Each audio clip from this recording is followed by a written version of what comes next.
Então, estamos em condições. Muito boa tarde, senhoras e senhores deputados, caros colegas, a quem nos acompanha também de apoio a esta reunião. Iniciamos a nossa reunião saudando, em meu nome, em nosso nome, em nome desta 13ª Comissão, a Comissão da Administração Pública, Ordenamento do Território e Poder Local. Saudamos a senhora Diretora-Geral da Direção-Geral do Território, a senhora doutora Fernanda do Carmo, o senhor Presidente da Associação, não, a senhora Presidente da DGAL, a senhora Diretora-Geral da DGAL, recém empossada nas funções, disse-me que era na passada? Segunda-feira, a quem saudamos também e desejamos votos de bom trabalho, a senhora doutora Paula Costa e o senhor Presidente da Associação Portuguesa de Demografia, professor Paulo Machado. Dando-vos também as boas-vindas, agradecendo a disponibilidade para poderem estar as três entidades nesta comissão, que se prende com uma audição conjunta no âmbito da apreciação na especialidade do projeto de lei número 231, do PS, que aprova a lei-quadro da atribuição da categoria das povoações. Dizer-vos que a grelha de tempos que nós aprovamos, portanto, para esta audição, prende-se com 7 minutos a cada uma das entidades iniciais, 7 minutos iniciais. Depois, cada um dos grupos parlamentares terá 5 minutos para poder fazer a sua intervenção e depois, no final, terão mais 7 minutos para poder ou responder ou esclarecer até 7 minutos. Portanto, não terão que os utilizar todos, como é normal. Portanto, sem grandes demoras, iniciávamos assim esta sessão, repito, desejando votos de bom trabalho e se calhar começava pela senhora Diretora-Geral da Direção-Geral do Território, a senhora professora doutora Fernanda do Carmo. Obrigada. Muito obrigada. Cumprimento as senhoras e os senhores deputados, agradeço o convite para estar aqui presente, a senhora Presidente desta 13ª Comissão, e face ao assunto que nos traz, este projeto de lei 231, enfim, a DGT, depois de o analisar, enfim, temos aqui algumas notas que começaria por transmitir. Em primeiro lugar, é que consideramos positiva, muito positiva, a presente iniciativa legislativa, que no fundo visa repor em vigor um regime jurídico que identifique os critérios para a elevação de povoações à categoria de vila e de cidade. Portanto, esta proposta de diploma vem, no nosso entender, com oportunidade de preencher uma lacuna que se verificava atualmente, já há mais de uma década e que, enfim, foi gerada quando da revogação integral da Lei 1182, que expressamente contemplava esta matéria e que no âmbito, e contemplava outras, e que no âmbito da reforma da criação de freguesias, do regime de criação de freguesias, acabou por extinguir integralmente as disposições que regulavam esta matéria. Portanto, no nosso entendimento, nós temos em Portugal um sistema urbano nacional que integra um conjunto muito alargado de vilas e de cidades, de pequena e média dimensão. Portanto, o nosso sistema urbano, para além das duas áreas metropolitanas e de algumas poucas cidades de maior dimensão, é constituído por este conjunto de vilas e cidades de pequena e média dimensão.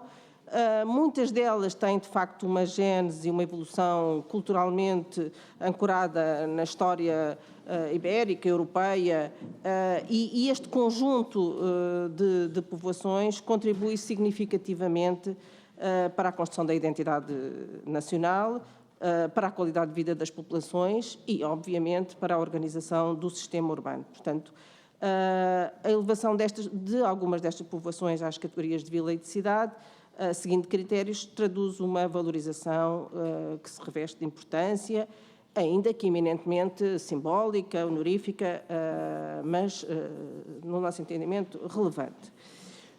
O projeto de lei, agora em discussão, portanto, vem, de facto, repor a instituição desse regime jurídico, da atribuição das categorias de vila e de cidade, permitindo, é a leitura que fazemos, corresponder às aspirações locais de reconhecimento das povoações, aspirações locais das populações.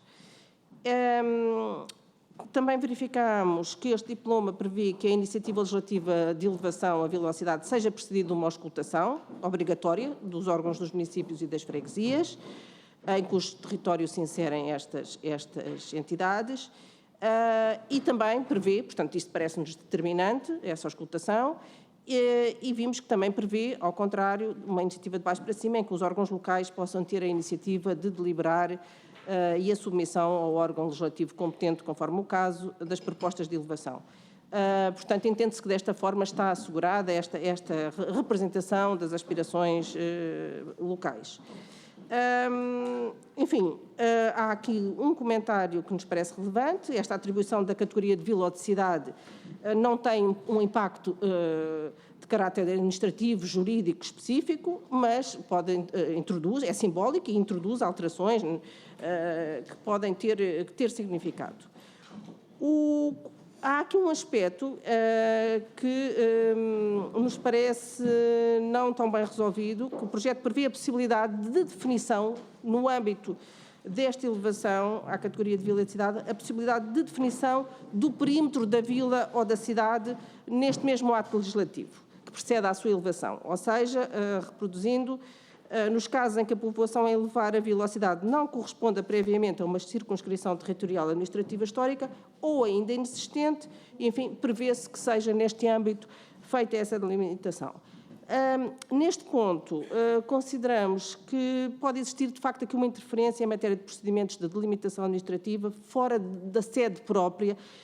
Neste caso, talvez o recorrer a limites consagrados em instrumentos já consagrados no quadro legal e regulamentar nacional e, enfim, instrumentos que são competentes por fazer delimitações com caráter de limite público reconhecido dos aglomerados urbanos, como é o caso dos planos territoriais municipais. Parecia-nos que recorrer a esses limites já existentes seria o ajustado para não estar nesta sede com procedimentos de limites que parece que não seriam, enfim, não seria a sede própria e que poderia trazer ali até algumas conflitualidades ou pelo menos discrepâncias entre esses tipos de limites, e hoje em dia todo o território está coberto por plano de diretores municipais e, portanto, quer uma vila ou uma cidade terão certamente ali o seu limite consagrado. Portanto, para concluir, já 4 décadas depois do diploma de 82, esta proposta vem também depois de trazer uma atualização, ou seja, não é só retomar o regime jurídico anterior, é trazer uma atualização que nos parece incontornável dos critérios, não é? Um ajustamento dos critérios que eram aplicados e dos indicadores que permitem depois, enfim, avaliar desta elevação de uma determinada população à categoria de vila ou cidade. Desde logo, sem prejuízo de outros detalhes, que podemos depois mais à frente, no âmbito depois aqui, nos termos da grelha e depois de ouvir os seus deputados, em representação parlamentar, enfim, pronunciarem-se, sem prejuízo de alguns ajustes nos critérios. Há um aspecto que mencionava já, que me parece da maior relevância, é que todos estes critérios relativos a equipamentos e serviços são eminentemente de natureza física, ou seja, aqui a questão do serviço digital, que é hoje uma realidade e que é um desafio do futuro, parecia-nos que podia ter alguma inscrição no âmbito destes critérios para a elevação de vila à cidade, não só reconhecendo a importância destes serviços, desta natureza, mas, sobretudo, promovendo-os no âmbito da consagração desta elevação. Portanto, é uma questão geral no âmbito dos critérios e depois outros pequenos pormenores que poderemos ver um pouco mais à frente para não me alongar no meu tempo e cumprir. Muito obrigada. Muito bem, muito obrigada, Sra. Diretora-Geral. E agora dava a palavra à Sra. Diretora-Geral da DGAL, Sra. Doutora Paula Costa. Obrigada. Também, até. Então, boa tarde a todos, os seus deputados e Sra. Presidente e a todos os presentes. Aquele é o meu tempo a contar, não é? Muito bem. Eu não me alongarei tanto. Portanto, nós, do lado da DGAL, fizemos a análise dos documentos. Portanto, sabemos que este projeto já teve contributos da parte da tutela e que foram acomodados na redação final e, da nossa parte, só podemos saudar a iniciativa porque ela vai ao encontro daquilo que são aspirações de âmbito local.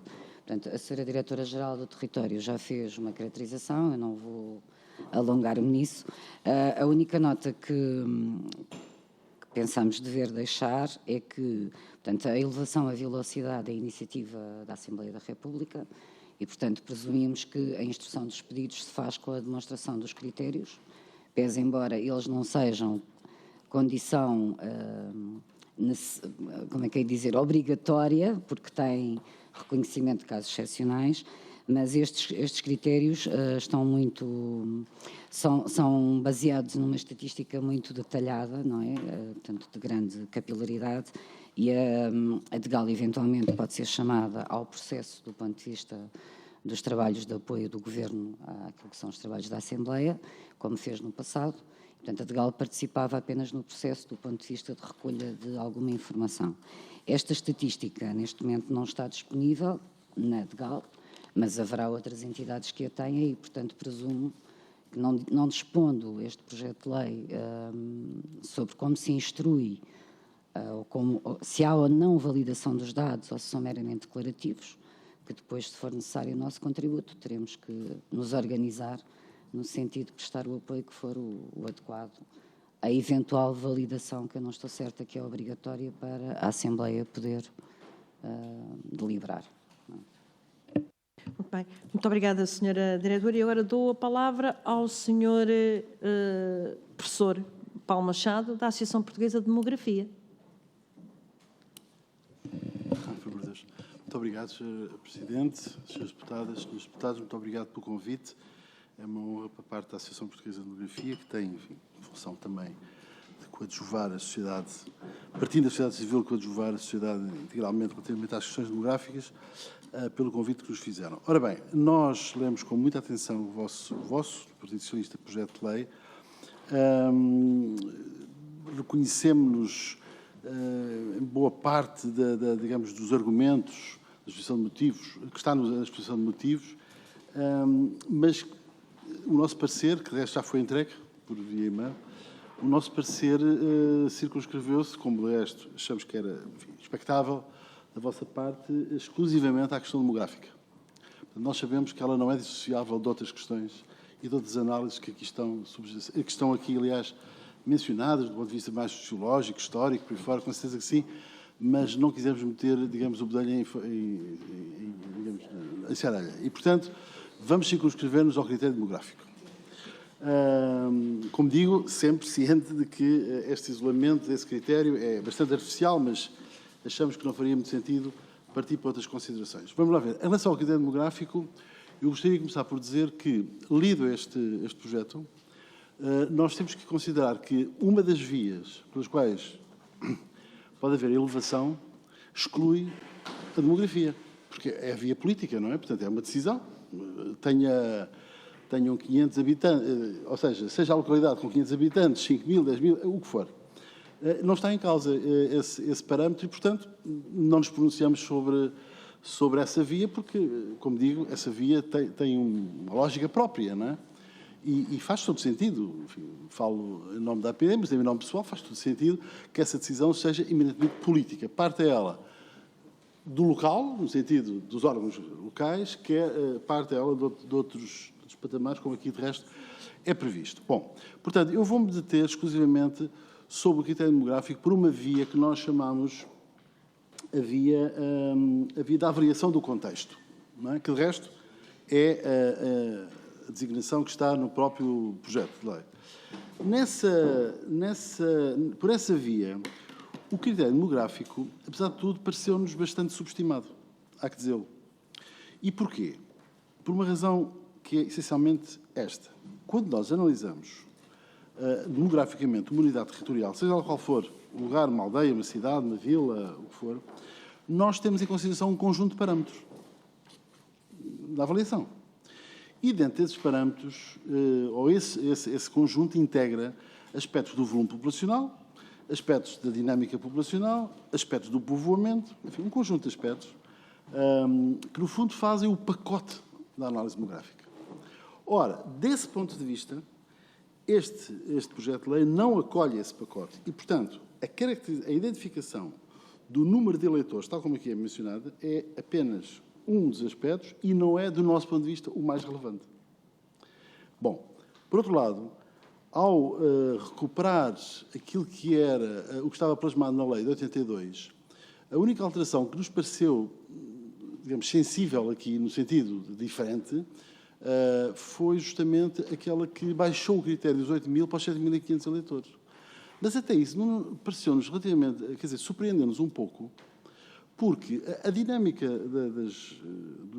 digamos, daquilo que é o tecido urbano em Portugal, talvez, na nossa lógica, exigisse exatamente o contrário. E as razões estão à vista. Quer dizer, os aspectos ligados, digamos, à diminuição da população residente, que também se verifica nas cidades, naturalmente, e particularmente em algumas cidades de dimensão média, por assim dizer. E por maioria de razão, no caso das cidades mais pequenas. A questão do envelhecimento, como dizia, entre outros aspectos que aqui podiam ser mencionados, na verdade, leva-nos a considerar que seria interessante que, por esta via, excluindo a outra, por esta via, existisse um sistema de indicadores que pudesse ajudar a tomar a decisão. Por exemplo, em matéria de dinâmica demográfica. E, especificamente, num dos aspectos dessa dinâmica demográfica, chama a atenção para um aspecto. É que hoje as cidades, pequenas, médias, grandes, têm uma percentagem muito elevada de imigrantes. E acontece que esses imigrantes nem todos são eleitores. E, portanto, nós podemos estar perante uma cidade com uma dinâmica de crescimento, mas que, na verdade, aqui não aparece reconhecida, por assim dizer. É reconhecida essa dinâmica, bem entendido. Por razões que todos nós conhecemos. Não vou, enfim, sublinhar aqui um outro aspecto que também é de demografia, mas não é de demografia populacional, é mais de demografia eleitoral, que é de saber se nós já estamos suficientemente respaldados do ponto de vista da atualização do recenseamento eleitoral, no sentido de poder contar com esse universo como um universo fidedigno para saber quantas pessoas se encontram num determinado local. Eu sei que tem havido melhorias muito significativas nesse sentido, sei que em 1982 o erro, chamemos assim, o erro eleitoral da perspectiva da diferença entre residentes e eleitores registados era enorme, na ordem dos 14%. Hoje é muitíssimo mais baixo, mas não desapareceu. A verdade é essa, não é? E, portanto, é preciso continuar a apostar nessa consideração. Bom, e, portanto, em síntese, do nosso ponto de vista, o que faria sentido era a existência de um sistema de indicadores que pudesse, quando alguém institucionalmente toma a iniciativa de fazer uma proposta desta natureza, seja para as vilas, seja para as cidades, pudesse dispor de informação que lhe permitisse perceber, ok, esta é a dinâmica. E a consequência disto é a seguinte, é que nós podemos estar, e quem de direito, no sentido de toma a iniciativa, pode estar a olhar conjunturalmente para um aglomerado que reúne os requisitos, nomeadamente estes, e passado meia dúzia de anos já não reúne. E, portanto, há aqui um erro de paralaxe, digamos assim. Porque, entretanto, a população diminuiu e isso está efetivamente a acontecer. Portanto, eu diria que faria algum sentido ter cuidado disto, ter cuidado com estes aspectos. Termino, faltam-me 30 segundos, e em 30 segundos eu tentarei dizer o seguinte, que é isto. Por outro lado, acompanhando a observação que foi feita pela minha colega, se me permite usar aqui esta expressão, eu diria que também fazia sentido que este diploma, que esta proposta, que mais tarde será, enfim, votada, eventualmente, contivesse, digamos, observasse a utilização dos conceitos que já hoje existem e que não estão aqui plasmados. E estou a falar de coisas do género de perímetro urbano, aliás, que já referi para o Sr. Diretor-Geral. Ou seja, isto para dizer que, a ser aprovado nos termos em que está, ela vai gerar algumas dificuldades de operacionalização. É essa a nossa convicção, é isso que íamos aqui deixar. Muito obrigado. Muito obrigada, Sr. Professor. Muito bem, entramos na ronda dos grupos parlamentares. Dou a palavra ao grupo parlamentar do PS, na pessoa do Sr. Deputado Pedro Delgado Alves. Muito obrigado, Sr. Presidente. Muito obrigado a todos pelos contributos, por escrito e agora aqui na audição, são muito valiosos, de facto, para o trabalho que temos em mente. Em grande medida, não é propriamente com intuito justificativo, mas o projeto não se afasta muito da estrutura dos critérios de 82, mas também na exposição de motivos assumimos que esse era o ponto de partida e verdadeiramente deste debate e desta recolha de contributos é que poderíamos ver como é que se poderia proceder à atualização. Na verdade, a atualização foi dos mais óbvios, se quisermos, o tipo de equipamentos que não existiam em 82 e que hoje já são parte da paisagem urbana da maior parte das vilas e cidades e que, portanto, deveriam ficar incluídos, mas mesmo assim temos verificado, das audições que se têm realizado, que há um conjunto de outros que podem e devem ser ponderados nesta sede e a nota sobre serviços digitais é seguramente, não sendo visíveis, obviamente fazem a diferença quanto à dinâmica e quanto à evolução de um determinado território. Concretamente, enfim, das 4 ou 5 questões que já foram aflorando, e é precisamente neste afinamento dos critérios e dos conceitos que era muito relevante os contributos que nos podem dar hoje e depois mais tarde, quando elaborarmos redações novas para poderem ser verificados. E uma delas começava por uma questão que a professora Fernanda Carmo referia, que era a questão da delimitação, ou seja, detectou-se que em algumas circunstâncias a experiência prática revelava que a existência de um aglomerado, ou melhor, de uma povoação que não tinha necessariamente uma tradução numa circunscrição já previamente definida, e se calhar não tem que ter, ou seja, não temos necessariamente de estar circunscritos à ideia de que só podemos ter uma vila que corresponde exatamente a um perímetro de uma freguesia ou de um município, portanto podem ser subunidades, mas depois, na ausência de um critério delimitador, inseriu-se essa norma para que, se fosse necessário, esse seria o momento. Agora, a sugestão que dá, de facto, permite coerência a nível de traçar circunscrições do mapa, digamos assim. Sendo certo que a probabilidade dos próprios perímetros definidos no plano diretor municipal não ser evidente, porque aí, muito provavelmente, a extensão é longa demais, mas eventualmente até pode ser uma soma, por exemplo, de planos de urbanização, por hipótese, e zonas que sejam delimitáveis em função de outros que já estejam traçados. Portanto, não criar uma categoria inovadora e autónoma em circunstâncias dessas. Naturalmente, a pessoa também referia isto, os conceitos, quer o de aglomerado populacional contínuo e de núcleo de urbanização intensa, visavam, ou melhor, convocam-nos para uma reflexão sobre o facto de, na realidade, estarmos a aprovar uma lei única para 2 territórios, ou 2 conjuntos de territórios muito diferentes. Porque, por um lado, temos preocupações ao longo da nossa proposta com os territórios de baixa densidade, e daí a diminuição aparentemente surpreendente do número dos eleitores. Portanto, que atende ao facto de termos zonas do país que estão a perder população, mas que ainda assim esta dimensão simbólica e honorífica não se deve perder. Mas, por outro lado, também temos zonas nas grandes áreas metropolitanas amplamente urbanizadas, em que muitas vezes é difícil definir onde é que começa onde é que um termina e o outro começa, ou vice-versa. E, aliás, temos exemplos, precisamente aqui no perímetro da Orla da cidade de Lisboa, o Alvacacém é um bom exemplo de 2 potenciais núcleos autonomizados que, para determinados efeitos, são tidos como uma unidade, se calhar, a determinada altura era necessário para preencher critérios e requisitos, seja para efeitos administrativos, seja para efeitos honoríficos. E, portanto, esta dualidade de realidades com as quais temos que trabalhar também nos gera algumas dificuldades, o que penso não é necessariamente impeditivo, que depois até separemos as águas nessa fase seguinte. E os aspectos que são referidos sobre mais do que quanto aos critérios, mas como densificar os critérios, ou seja, o critério demográfico que aqui é utilizado é o mais, não vou dizer preguiçoso, mas é o mais simples, que é o que também se utiliza para várias outras finalidades administrativas. Mas aqui o propósito não é necessariamente esse, e portanto podemos efetivamente ser mais flexíveis, até porque no fim da linha pode haver uma decisão política que desconsidera os critérios todos. Essa válvula de escape ficou cá como sempre cá esteve. E portanto pode haver uma intensa decisão, até às vezes a razão pode ser estritamente simbólica. Uma ocorrência de grande intensidade ou um efeito histórico que tenha lugar num determinado sítio, numa povoação que não preenche os requisitos, mas porque se quer assinalar, enfim, noutros tempos era uma visita real, não vamos a este ponto, não as antecipamos, por acaso temos uma visita papal, mas vem a um sítio que já é cidade, e portanto a questão aí não se coloca, mas às vezes pode ser precisamente uma matéria de natureza estritamente simbólica, histórica, que o justifica. Portanto, há sempre essa válvula de escape e os critérios não são tão estanques quanto isso. Mas assim como, por um lado, temos uma presença de população migrante que aqui reside, mas não é eleitora, também temos o inverso. E, curiosamente, normalmente é o inverso nos territórios de baixa densidade. Aí temos um número significativo de eleitores, mas que, na verdade, não são residentes.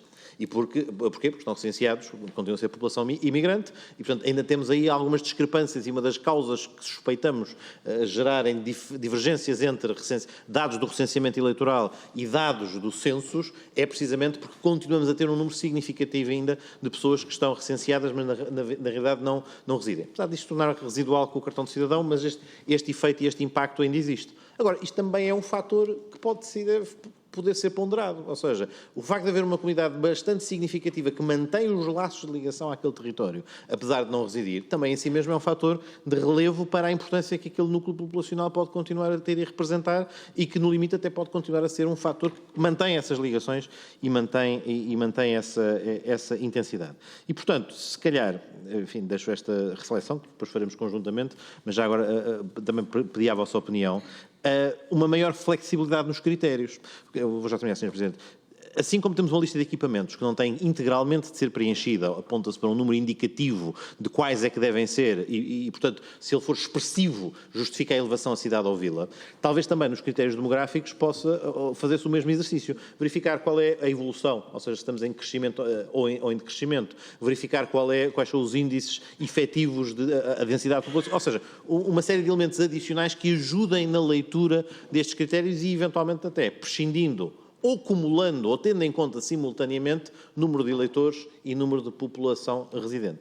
Uma última nota, não é bem uma pergunta, mas só para assinalar que, curiosamente, apesar de ser uma lei eminentemente simbólica e apesar de nada impedir o legislador, se quisesse, nestes últimos 10 anos, de criar vilas e cidades, literalmente sem critério, porque não há lei quadro, o que é facto é que houve aqui um respeitinho pela necessidade de haver um critério, que na falta de uma lei que regulasse esta matéria, não houve elevação de nenhuma vila ou cidade no território do continente. Nas regiões autónomas não é assim, porque há legislação específica para cada uma delas, o que também revela que as realidades geográficas sendo diferentes, também o tratamento deve ser diferenciado, mas, portanto, o legislador teve bom senso ao longo destes 10 anos e, portanto, alguma dose de bom senso também provavelmente continuará a ter, mesmo tendo lá as válvulas de escape, isto é, válvulas de flexibilidade adicionais. Portanto, agradecemos muito os contributos que deixaram e esperamos que o diálogo possa, na fase seguinte, também, eventualmente, continuar. Obrigado. Muito obrigada, Sr. Deputado. Fui generosa no tempo, porque eu julgo que não temos os grupos parlamentares todos. Do Grupo Parlamentar do PSD, dou a palavra ao Sr. Deputado Jorge Paulo Oliveira. Muito obrigado, Sra. Presidente. Cumprimento em nome parlamentar do Partido Social Democrata os nossos convidados, a Direção-Geral de Autarquias Locais, a Direção-Geral do Território e da Associação Portuguesa de Demografia. Eu queria pedir antecipadamente desculpa aos nossos convidados, porquanto provavelmente eu não irei conseguir ouvir aquilo que nos têm para dizer, não só a mim, mas aos demais grupos parlamentares, porquanto eu tenho um outro compromisso na Comissão de Defesa Nacional que não posso mesmo deixar de ir, portanto, mas gostaria que as respostas fossem oferecidas às perguntas que eu vou deixar, porque, além de estar gravado, naturalmente, a Comissão também as poderá escutar. Caros Sra. Presidente, Srs. Deputados, quer no diploma revogado, quer no projeto em apreciação, que pretende, como já aqui foi dito, preencher um vazio legal, entretanto, criado, nós podemos dizer, em termos simplistas, que há 3 tipos de critérios. O critério populacional, o critério de equipamento e serviço e o critério histórico. Bom, vamos ao critério populacional, que a Associação Portuguesa de Demografia diz estar subestimado, mas que eu julgo que não é a intenção nem dos proponentes e não é seguramente do Partido Social Democrata que este critério seja subestimado. Bom, mas quanto a este critério, como já aqui foi referido, existe para a elevação de uma povoação à categoria de vila um número de eleitores em aglomerado contínuo, superior a 3 mil. Ou seja, mantém-se o mesmo número que era exigido na lei revogada. Porém, já quanto à elevação de uma vila à cidade, ao invés do número de eleitores superior a 8 mil que estava plasmado na lei 11/82, esse número, na iniciativa em apreciação, baixa para 7.500. E a primeira pergunta que fica é se faz sentido esta diferença de tratamento em que para as vilas se mantém o grau de exigência e se baixa para as cidades que emanam dessas mesmas vilas. Por outro lado, considerando que nos últimos 40 anos, ainda que moderadamente e muito moderadamente, a população em Portugal aumentou, considerando que os estudos demográficos nos exibem um processo de recomposição territorial marcado pelo reforço dos fenómenos da urbanização, da litoralização e da metropolitanização, a pergunta que nós gostaríamos de saber é se o critério de população em ambos os casos, devia ou não serem revisto, tendo em conta esta nova realidade do país e as suas tendências em termos de recomposição territorial. Eu achei particularmente interessante, e permitam-me aqui destacar, um dos parágrafos constantes do parecer da Associação Portuguesa de Demografia e que passa a ler, que diz o seguinte: sabemos por trabalhos feitos anteriormente que este universo eleitoral se aproxima, grosso modo, de uma população total em torno dos 3.600 habitantes para uma vila e de 10.000 habitantes para uma cidade, aplicando-se a proporção em torno dos 20% para os menores de 18 anos. E este patamar era, de facto, o patamar de referência no início da década de 80, justamente quando o anterior regime de elevação foi desenhado. Nos dias de hoje, considerando os trabalhos de demografia urbana, também numa perspectiva comparada, esse patamar situa-se bastante mais perto dos 20.000 a que a Constituição de 1966 consagrou. Parece-me inferir daqui que se mantivéssemos o mesmo critério, puramente o mesmo critério, então estaríamos a falar de elevação a vilas para um montante de qualquer coisa como 20.000 habitantes para as cidades, peço desculpa, e um número mínimo para as vilas que andaria na casa dos 7.000 eleitores. Ainda relativamente a esta matéria, a Associação Portuguesa falou-nos na sua intervenção inicial de que talvez fosse interessante a consagração de um conjunto de indicadores ilustrativos da dinâmica demográfica. Eu gostaria de deixar o rep, se era possível, densificar um pouco mais esta afirmação. Ainda relativamente ao projeto de lei, mas agora relativo ao critério do perímetro ou da fixação dos perímetros, diz o artigo 11 da iniciativa em apreciação que, nos casos em que a povoação elevar a vila ou cidade não corresponda previamente a uma circunscrição territorial administrativa, histórica ou ainda existente, deve constar do ato legislativo que proceder à sua elevação a definição do perímetro da vila ou cidade. Esta redação coloca-nos 3 questões. A primeira é de saber, no caso concreto da Direção-Geral do Território, se dispõe de elementos que determinem que tipo de limitações territoriais ou que outros de limitações territoriais dispõe, para além daquelas que são as administrativas, ou seja, por exemplo, as freguesias dos municípios. Em segundo lugar, perguntar se, não dispondo desses elementos, se seria recomendável que na definição do perímetro urbano, apenas fosse excepcionada para aqueles casos em que a povoação corresponde efetivamente e previamente a uma circunscrição territorial administrativa, com exclusão de todas as demais. A terceira questão ainda é que, independentemente de tudo isto, se a definição do perímetro deveria ou não ser mais densificada, por exemplo, com a identificação da cartografia a utilizar nas futuras iniciativas legislativas. Para finalizar mesmo, Sra. Presidente, 2 questões. Até que ponto seria possível, no quadro legal, incluir outros requisitos orientados para o cumprimento dos compromissos da Carta das Cidades e Vilas Europeias para a Sustentabilidade, mais conhecida por Carta de Aalborg? E, finalmente, se constatam que há necessidade de preencher ou de densificar outros preceitos legais existentes nesta iniciativa legislativa, para além daquela recomendação que nos é feita de haver uma harmonização dos conceitos. Muito obrigado, Sr. Presidente. Muito obrigada, Sr. Deputado. E dou a palavra à Sra. Deputada do Bloco de Esquerda, Isabel Pires.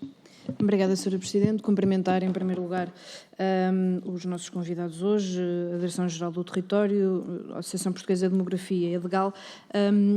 Também tenho que vos dizer que também terei uma outra reunião da Comissão de Negócios Estrangeiros às 15, portanto não ficarei para ouvir a parte final, mas gostava apenas de deixar uma questão muito sucinta, muito breve, porque, entretanto, outras matérias já foram aqui levantadas, nomeadamente sobre a questão da densificação de critérios, que já foi aqui referido pelos outros grupos parlamentares, mas a Sra. Diretora-Geral da Direção-Geral do Território referiu aqui o facto de, no projeto que está aqui em apreciação, a determinada altura são colocados alguns critérios que têm uma natureza mais física, digamos assim, porque falamos de serviços, falamos de coisas concretas, e referiu eventualmente a possibilidade de inclusão de critérios que não físicos, não é? E, portanto, se depois pudesse explicar um pouco melhor a que é que se refere e para também termos alguma ideia de que outro tipo de critérios é que poderão estar aqui em causa e se farão sentido ou não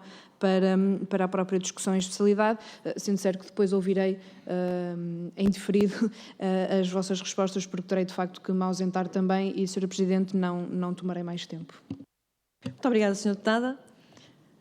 Terminadas as intervenções dos grupos parlamentares, volto a dar a palavra, começamos da mesma maneira, à Sra. Diretora-Geral da Direção-Geral do Território, Sra. Doutora Fernanda do Carmo. Muito obrigada.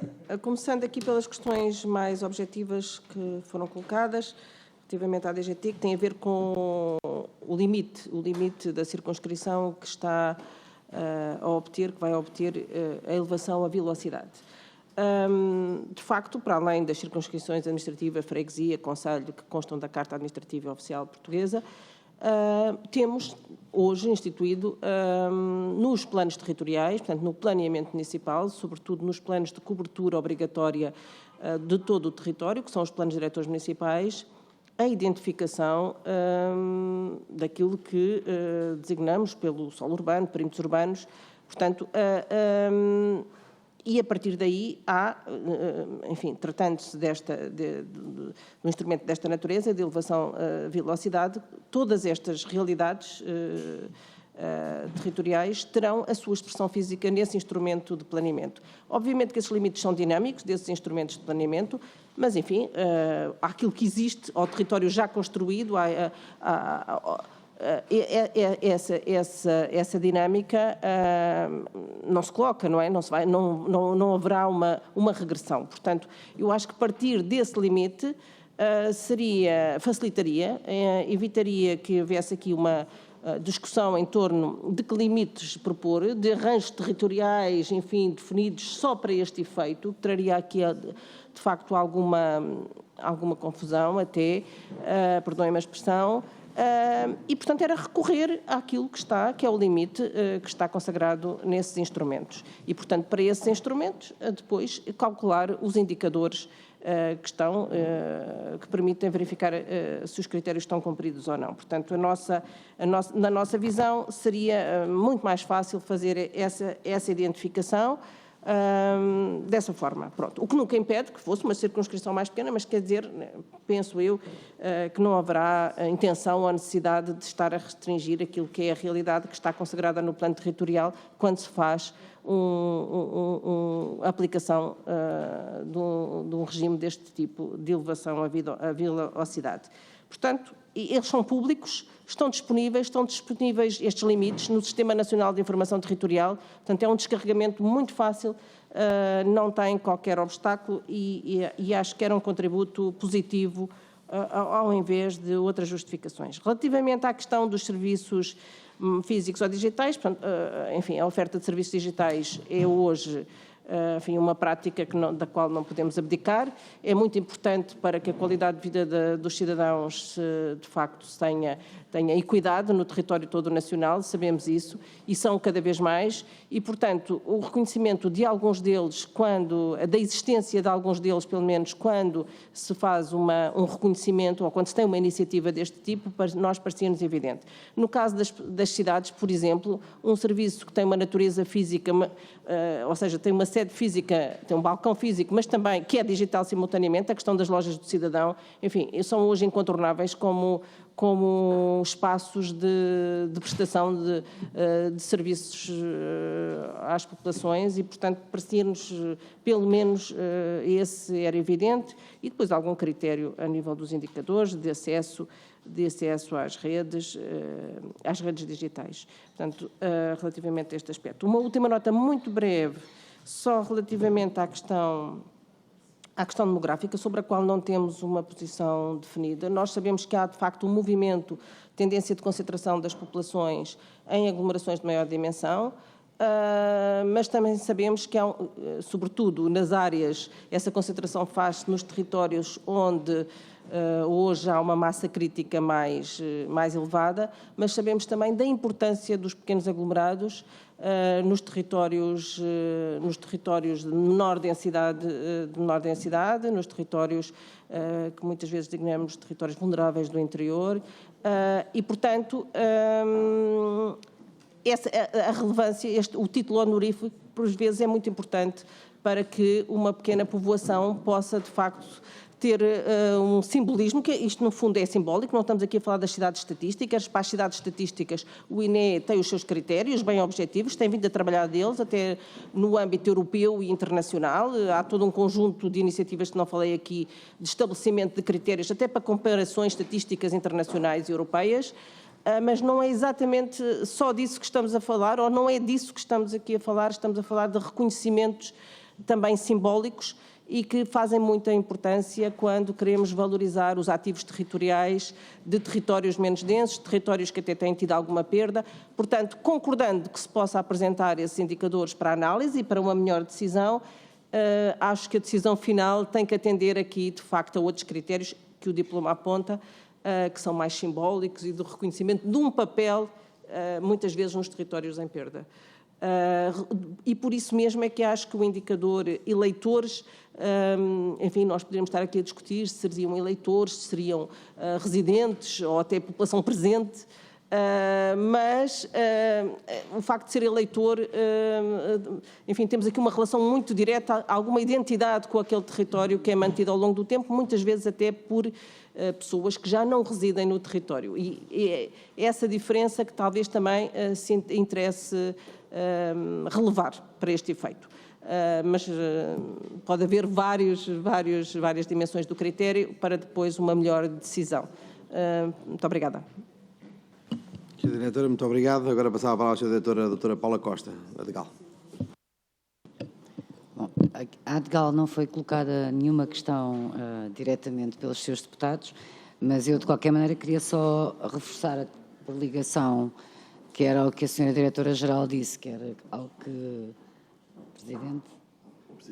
Presidente da Associação Portuguesa de Demografia também disse, que esta questão dos conceitos nos parece de facto importante, não é? Aquele aspecto que eu tinha referido na fase de implementação e se houver nos deveres de colaboração necessidade de validação do cumprimento destes critérios, convirá que os critérios sejam tão objetivos quanto possível e, portanto, correspondam a conceitos conhecidos e existentes e reconhecíveis, para que depois possamos recolher essa informação e que haja um cruzamento dos critérios que estão previstos com as fontes disponíveis, não é? Só pena depois de não ser possível, caso seja pedido à ADGAL ou outra entidade, a validação a proceder de modo adequado.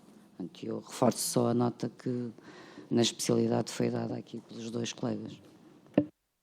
Sra. Diretora, muito obrigado. Passava a palavra ao Sr. Presidente, professor Paulo Machado, da Associação Portuguesa de Demografia.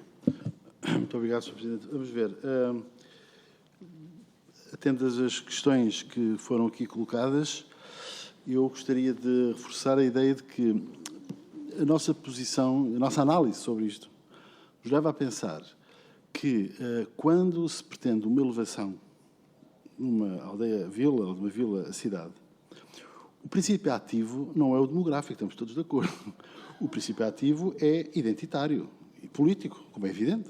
Portanto, eu gostava que este aspecto ficasse claro. Não considero, tampouco, e independentemente de ter aqui mencionado, e reforço, que me parece que esse sistema de indicadores, já explicarei o que é que estou a falar, esse indicador possa ser robustecido, digamos assim, ou até criado, na perspectiva de que ele não existe neste momento, não considero que esse deve ser o fator determinante de todo. Portanto, o critério não é populacionista, o critério é identitário político.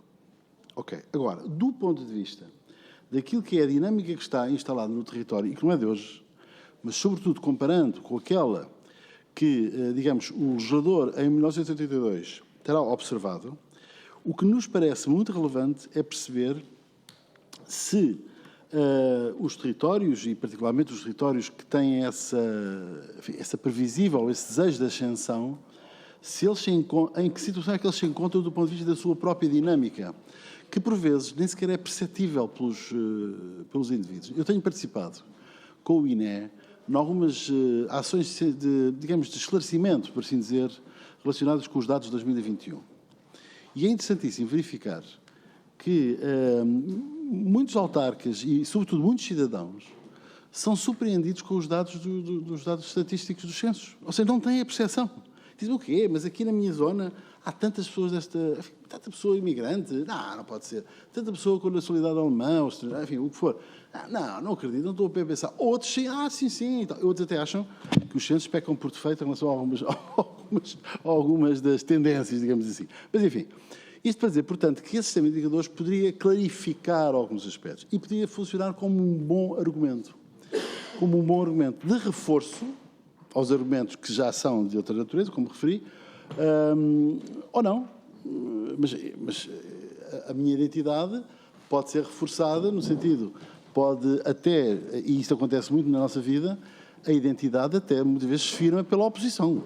Não é?